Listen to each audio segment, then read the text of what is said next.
Ever feel like you're just drowning in all these self-help books? Like every single one is promising to like totally change your life, with some big dramatic makeover. Oh, tell me about it. Yeah, it's overwhelming. It can be. But so I found this book and it's called, get this, Change Your Mindset. It's surprisingly easy, actually. Transform your life and achieve goals. Okay. And I don't know, even just the title, it kind of grabbed me. It does have a certain, yeah, it's catchy. Like you said, it's a breath of fresh air compared to some of the other stuff out there. Exactly. So that's what we're doing. We're diving into this book to see, like, does it deliver? Can we really rewire our thinking and become more successful without, having to, like, sell all our stuff and go live in a cave? Right, right.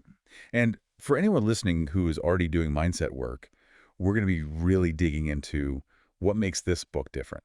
Perfect. Okay, so one thing that really jumped out at me right away was how this book, it tackles this myth that, like, successful people are just lucky. That whole right place, right time thing.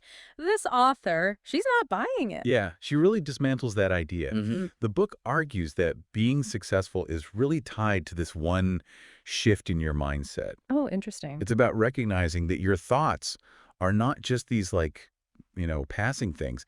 They actually have a real impact. Whoa. They actually shape your reality. It's like that aha moment, when you realize, wait, I've had the power to shape my own reality this whole time. And a big part of that, of course, is facing those, like, oh, I don't know, those limiting beliefs. Oh, absolutely. The I'm not good enough or I'll never be able to and all that stuff. Yes, We all have them. we do.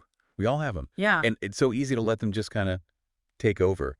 But what I find fascinating is this book, it suggests we treat these beliefs, these negative beliefs, almost like they're clutter. Clutter. Mental clutter, like just get rid of it. We don't have to let it crowd our minds and like rent space in our heads. I love that. Instead of just saying declutter your mind, which again, we've all heard a million times, I actually did what this author suggests. I wrote down every negative thought I had. And get this, it was about an upcoming presentation. Wow. And it was really effective just getting it out, putting it on paper. It made me realize, wow, I'm giving these thoughts so much power. It's amazing how just by acknowledging those negative thoughts, really looking at them, it takes away their power. Totally. But it doesn't stop there. The book goes on to explain that our brains are actually incredibly adaptable. Really, even if we've been stuck in these like negative thought patterns for years. Even then, it's called neuroplasticity. Okay, that sounds very scientific. It is, but it's really cool. Just think of your brain, like imagine it's a muscle. And every time you work it out, it gets stronger, right? Okay. Like every time you make that choice, you choose a positive thought instead of a negative one. That's like doing a rep. Got it. And over time, even small changes, these small shifts in your thinking can actually change your brain, like rewire it. Wow, that's wild. Okay, so we're essentially rewiring our brains for success one thought at a time. Exactly. And it's not about, pushing yourself to the limit. You don't need a massive life overhaul to see those results. It's more about being consistent. So it's less about needing a big, like, life makeover and more about these small changes, the little stuff we do every day. Yeah, exactly. The book really emphasizes that transformation. It doesn't just happen overnight. It's those small changes.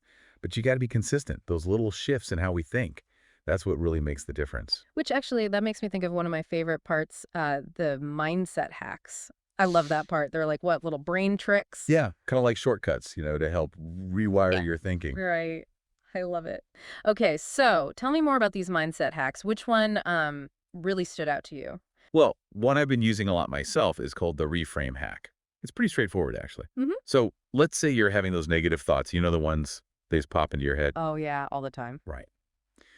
Well, with this hack, you consciously flip the script, you take that negative thought and reframe it into something more positive, something that empowers you. Okay, so like, for example, instead of saying, ooh, I'm dreading this presentation, I'm going to totally mess it up Right. Which we all do. all the time. Instead, I'd try to reframe that thought and be like, okay, this presentation, it's a chance for me to connect with people, to share what I know, like that.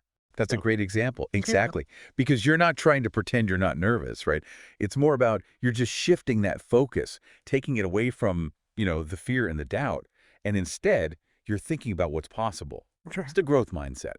Which, speaking of, that's another thing this book really gets into. And it makes sense, right? This whole idea of a growth mindset. It's essential.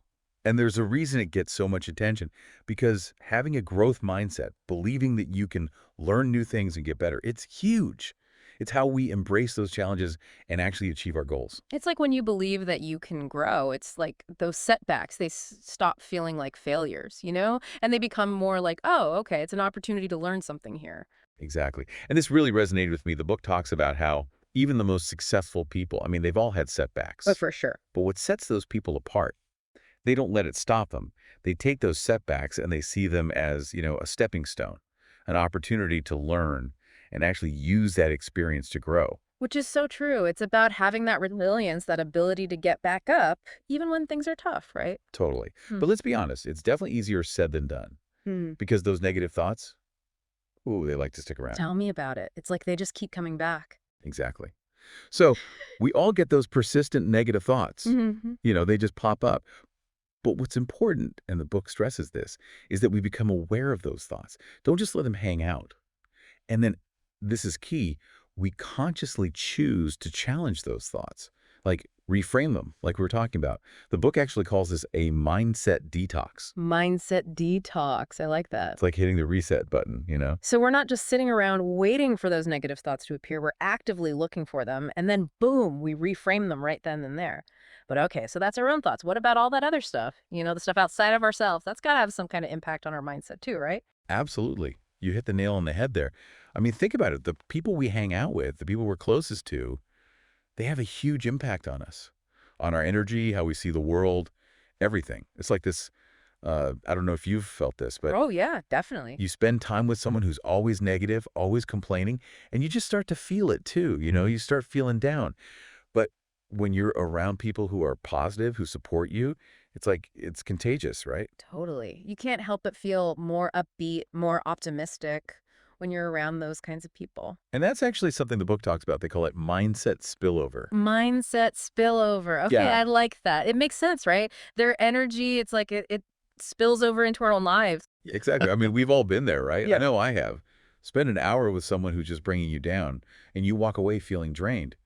But if you're with someone who's positive and encouraging, you leave feeling energized. It's pretty powerful. For sure. There's that saying, right? Like, you're the average of the 5 people you spend the most time with. Exactly. That's it. Now, of course, this doesn't mean that you have to, like, cut off all your friends who have a bad day every now and Yeah. then. Come on. We all have those days, right? It's more about just being aware. Like, what kind of energy are you letting into your life? And then making choices, conscious choices, to be around people who lift you up, Yeah. people who inspire you. So it's not just about like accepting whatever comes our way, it's being proactive, you know? We get to decide who we let into our lives. Yes. Yeah. Exactly. So seek those people out, the ones who are good for you. Join a group, find a mentor, connect with people online even. The point is be intentional, surround yourself with those positive influences. This has been, wow, such a good conversation. It's amazing how this book, it's got such a simple title, Yeah. but it's full of these really insightful and what I love, practical ideas. Right. It really shows you that changing your mindset, it doesn't have to be this huge, overwhelming thing. It can actually be pretty, well, easy. Exactly, like the title says. Right. Like the title says, it's the small stuff, those little changes you make every day. Those are the things that really add up over time. It's about making progress, not being perfect. I love that. And like anything else, it starts with taking that first step, right? Yeah. No matter how small. You got it. And speaking of first steps, the book actually ends with this really thought-provoking question. And I think it's a great one for all of us to think about. So here it is. If changing your mindset really was this easy, what's one small thing, one tiny shift you can make today to start creating the life you want? Wow, that's a great question. It really makes you think. So, to everyone listening, we hope you'll take a minute and really reflect on that. What's one thing you can do, one action you can take? Remember, even the smallest step, if you're headed in the right direction, it can make a huge